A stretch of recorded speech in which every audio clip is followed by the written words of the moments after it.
오늘 우리에게 주시는 하나님의 말씀은 구약성경 하박국 3장 8절로부터 13절까지의 말씀이 되겠습니다. 구약성경 1304면에 있습니다.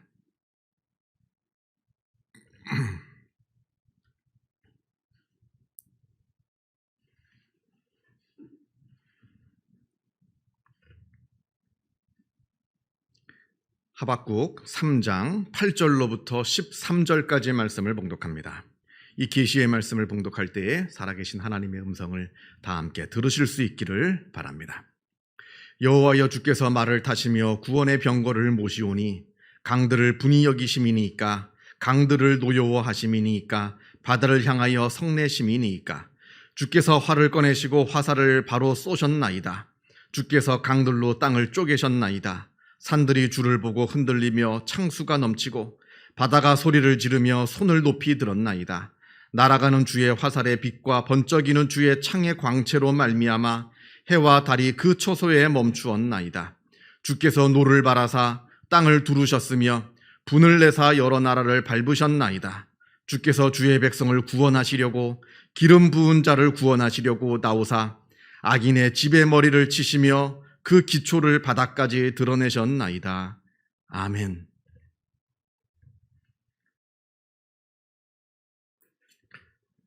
요한복음 5장을 보면 예수님께서 베데스다라고 하는 연못가에서 38년 된 병자를 고치시는 장면이 나옵니다. 제가 연못가라 이렇게 말씀을 드렸습니다만 사실은 우리가 생각하는 그런 연못은 아닙니다. 이건 사람이 인공적으로 만든 저수지인데 그 길이가 무려 100m, 그리고 폭은 60m, 또 깊이는 곳곳에 따라서는 13m, 20m까지 내려가는 아주 마치 큰 수영장과도 같은 그런 직사각형의 저수지입니다.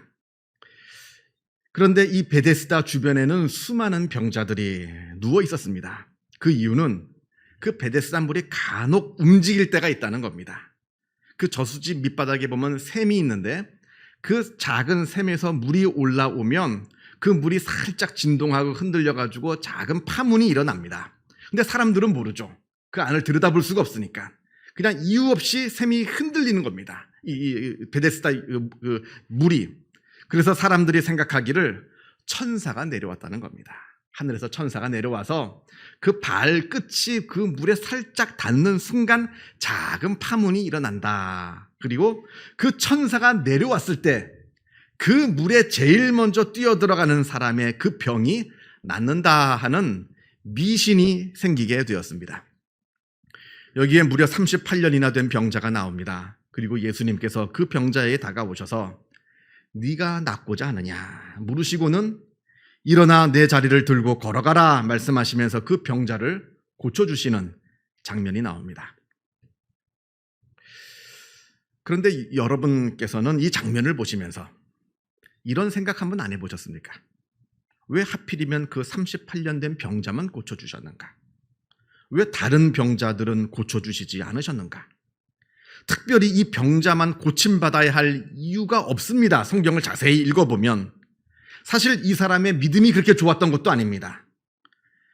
완전히 미신에 빠져가지고 남들은 빨리 누가 도와줘서 그 물속에 들어가는데 나는 도와줄 사람이 없어가지고 그 물에 들어갈 수가 없습니다. 이렇게 원망하고 있는 그 말이 그 말씀 가운데 나옵니다.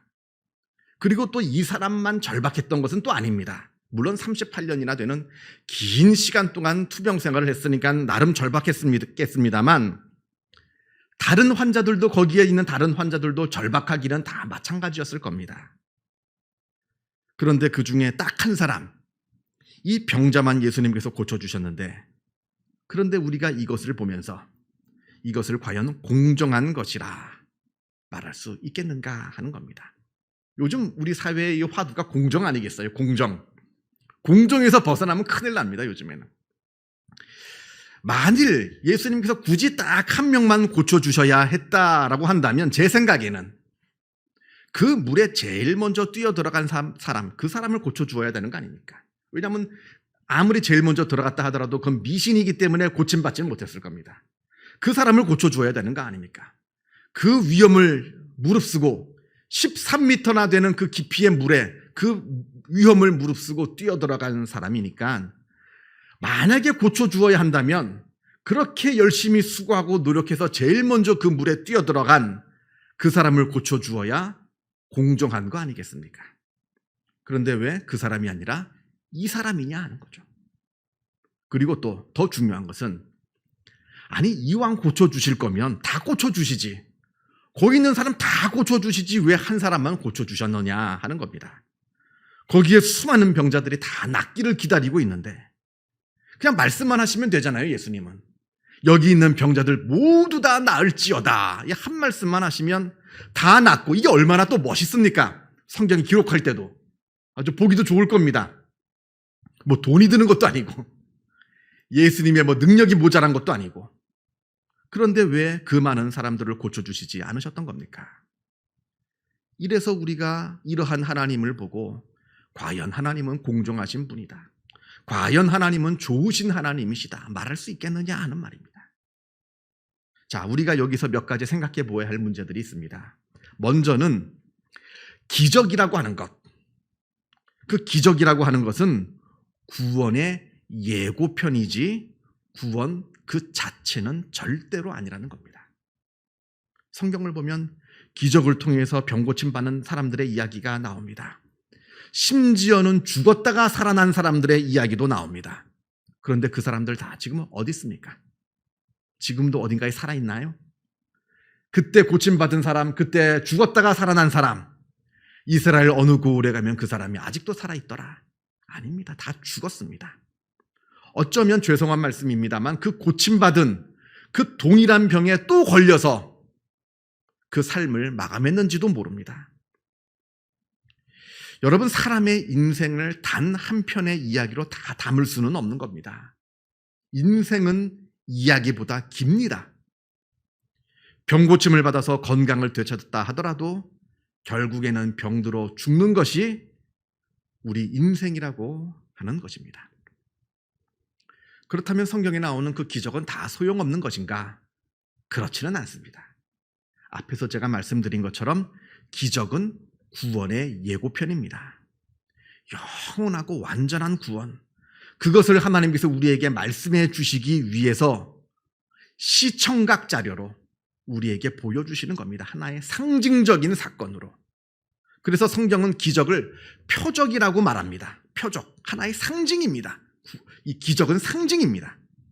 기적을 통해서 하나님께서 우리에게 주시고자 하시는 그 완전한 구원을 우리가 바라봐야 하는 것이지, 기적만을 바라봐서는 우리가 구원을 바라볼 수가 없다는 겁니다. 마치 손가락으로 달을 가리키면 달을 봐야 하는데 손가락만 보는 것과 마찬가지라 하는 겁니다. 그래서 그 기적은 그 자체가 중요한 것이 아니라 기적을 통해서 하나님께서 말씀하고 계시는 영원한 구원, 완전한 구원, 이것이 중요하다. 그래서 우리가 기적만 바라보며 울고 웃을 필요가 없습니다. 기적이 일어났다고 해서 그것만으로 내가 완전한 구원을 다 이룬 것도 아니고, 설령 나에게 기적이 일어나지 않았다 하더라도 내게 구원이 없는 것도 아닙니다. 구원은 그저 기적은 하나의 상징일 뿐입니다. 자, 그렇다면 둘째로, 기적이라고 하는 것이 그렇게 구원의 예고편이라고 한다면 막 보여주면 되잖아요. 그냥 모든 사람한테 다 구원을 보여주면 되는 거 아닙니까? 어쩌다가 한번 일어날까 말까 드물게 일어나는 것이 아니라 사람이 기도할 때마다 그 구원의 예고편인 기적을 막 그때마다 다 보여주면 사람들이 다 그 기적을 보고 하나님을 믿을 거 아닙니까? 그렇게 하나님께서 기적을 막 보여주시면 신은 죽었다, 신은 없다 말하고 있는 그 모든 사람들 다 하나님을 믿을 거 아닙니까? 그럴듯한 이야기입니다만, 그런데 여러분, 정말 그러합니까? 기적을 보면 정말로 사람들이 하나님을 믿게 되는 겁니까? 냉정하게 깊이 생각해 보아야 하는 겁니다. 제가 성경을 볼 때 기적이 가장 많이 일어난 때가 바로 이스라엘이 애굽에서 출애굽하여서 40년간 광야 생활을 할 때가 아닌가 생각합니다. 홍해라고 하는 바다가 갈라지는 기적을 보았습니다. 반석에서 물이 터져 나오는 것을 보았습니다. 아무것도 없는, 아무것도 살지 않는 그 광야에서 매일같이 만나와 메추라기를 먹을 수가 있었습니다. 낮에는 구름기둥, 밤에는 불기둥, 그 아주 놀라운 광경을 매일같이 눈으로 똑바로 보면서 살았습니다. 그런데 그들이 어떻게 했습니까? 출애굽을 하자마자 금송아지를 만들어서 저 금덩이가 우리를 구원하였노라고 그렇게 말하였습니다. 수시로 하나님께 불평을 하고 하나님을 원망하였습니다. 심지어는 모세를 죽이고 다시 애굽으로 돌아가자 이렇게 말하기도 하였습니다. 그렇게 매일같이 기적을 봐놓고는 예수님께서 십자가에 달리실 때 수많은 사람들이 저가 남은 구원하였을 때 자기는 구원하지 못한다 이렇게 조롱하였습니다. 그러면서 십자가에서 내려오라. 그러면 내가 믿겠노라. 정말입니까? 그때 예수님께서 진짜로 십자가에서 내려오시는 그 놀라운 기적을 행하셨더라면 그것을 본 사람들이 정말로 예수님을 믿었을까요? 우리가 성경에 오병이어라고 하는 놀라운 기적을 보고서도 그 사람들은 예수님을 하나님의 아들로 믿지 않았습니다.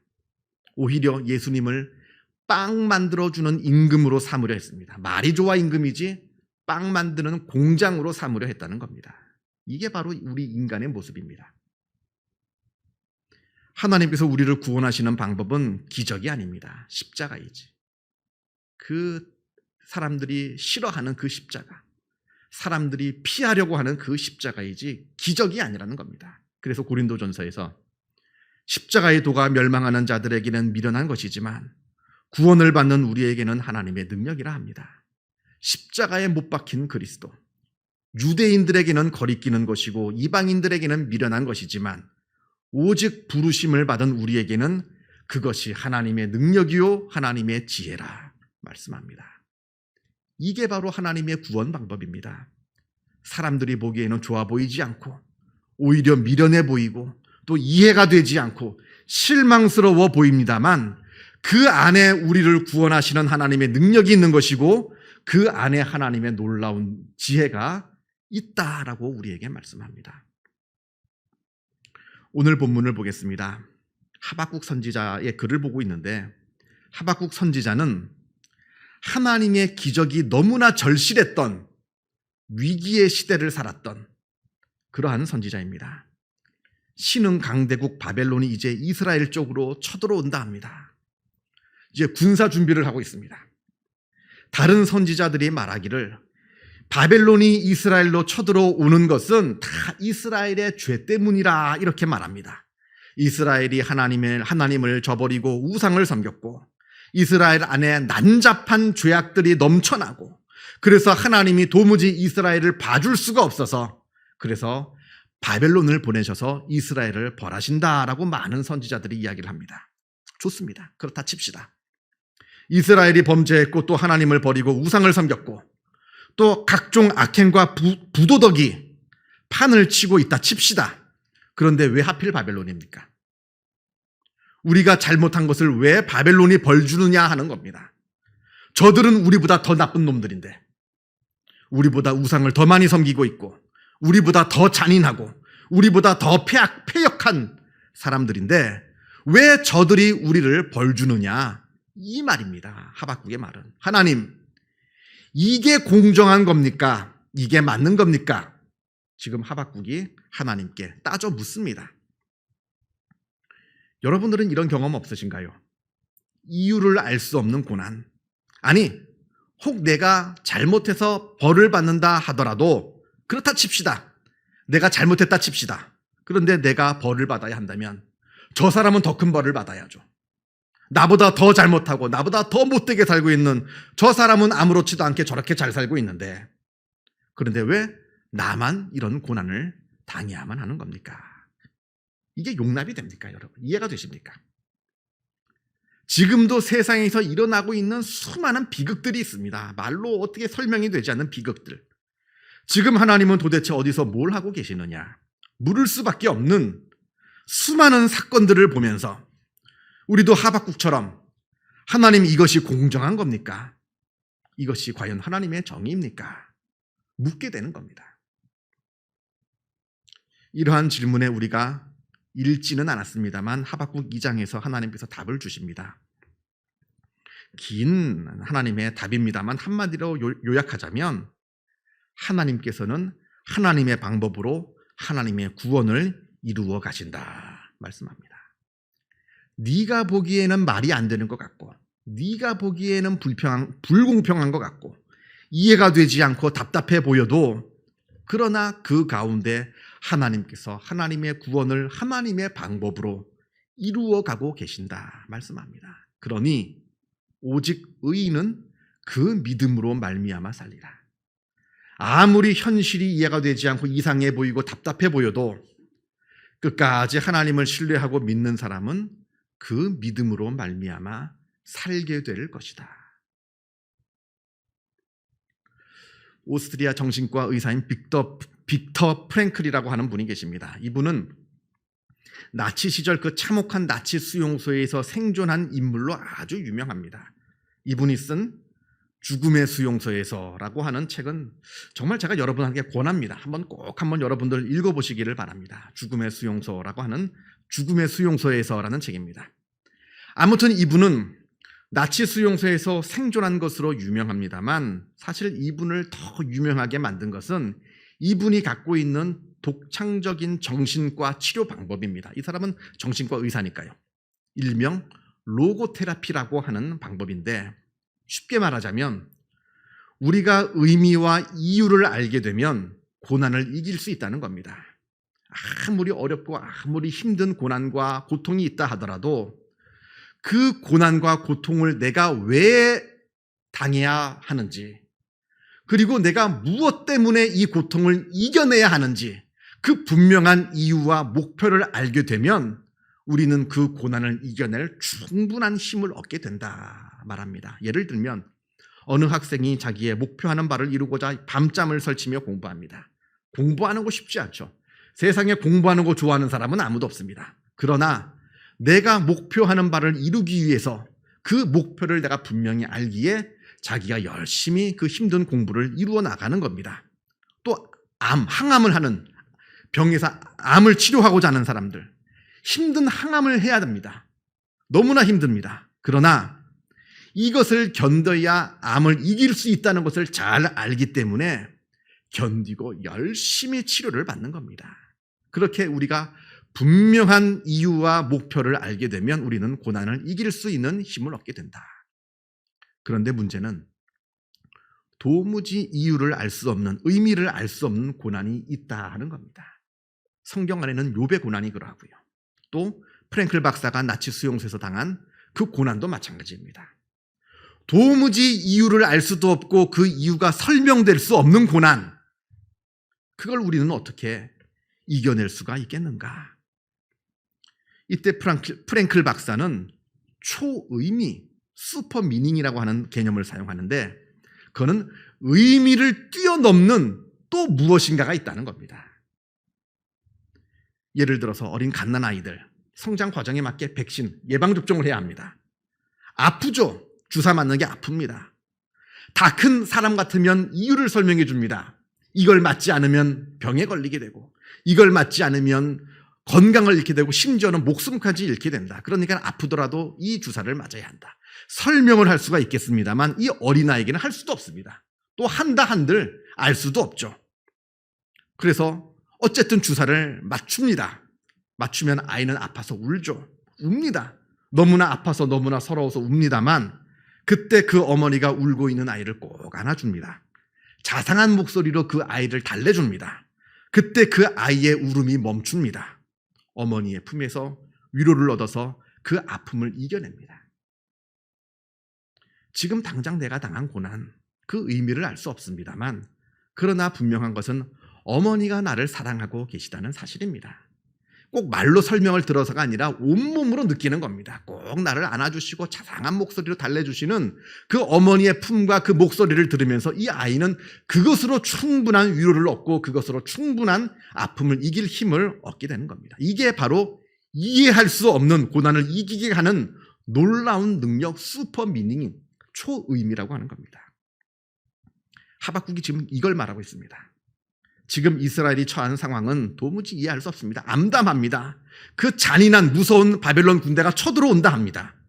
그러나 그 속에서 역사하시는 하나님의 사랑, 그리고 하나님께서 이루시고자 하시는 그 놀라운 구원, 그것을 믿는 겁니다.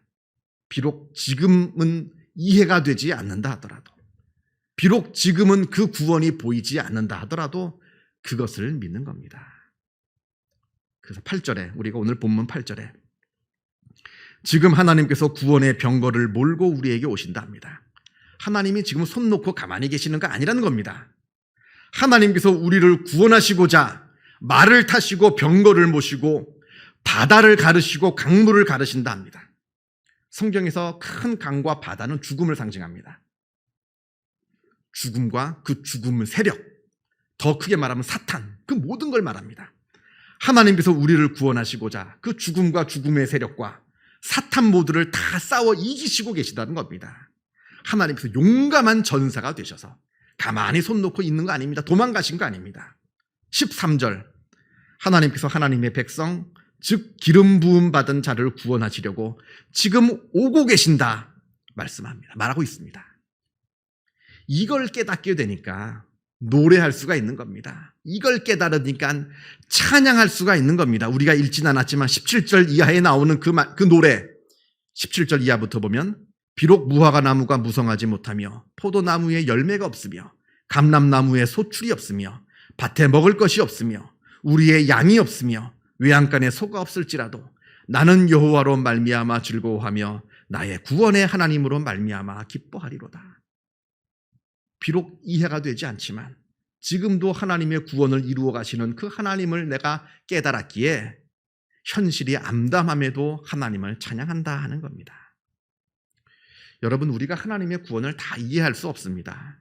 온 우주를 창조하신 하나님을 우리 먼지만도 못한 우리가 어떻게 이해를 할 수가 있겠습니까? 구약 창세기를 보면 요셉이 애굽의 종으로 팔려갑니다. 또 그곳에서 모함을 받아가지고 감옥에 갇히게 됩니다. 이게 어떻게 이해가 됩니까? 이게 어떻게 설명이 됩니까?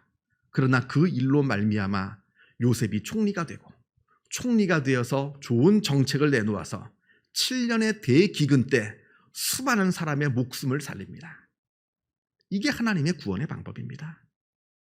하나님의 아들이 베들레헴 마구간에 태어나서 결국에는 가장 잔인한 방식 십자가에서 돌아가셨습니다.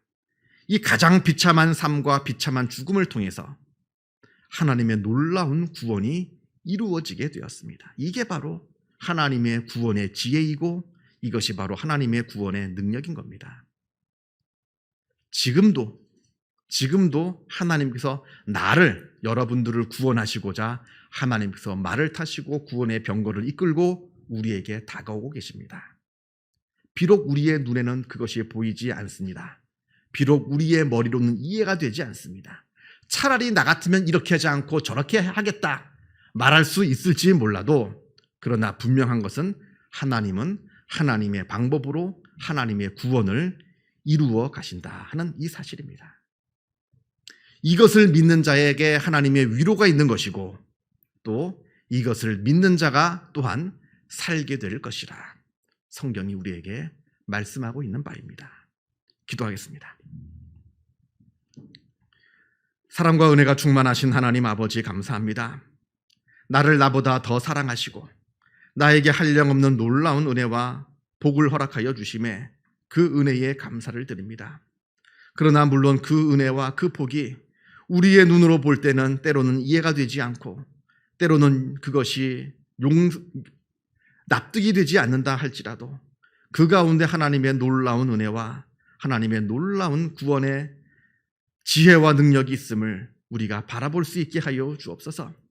그래서 그것이 비록 지금은 보이지 않는다 하더라도 우리도 하박국처럼 하나님을 찬양하게 하여 주시고 하나님을 노래할 수 있는 그러한 믿음의 사람들이 되게 하여 주시고, 그것이 이해되지 않는다 하더라도 하나님 품에 안겨서 하나님의 위로를 얻으며 그 모든 고난과 어려움들을 넉넉히 이겨나갈 힘을 얻는 하나님의 귀한 자녀들이 다 되어지게 하여 주옵소서. 모든 것 주님께 의탁하오며 이 모든 말씀 우리 주 예수 그리스도 이름으로 기도하옵나이다. 아멘.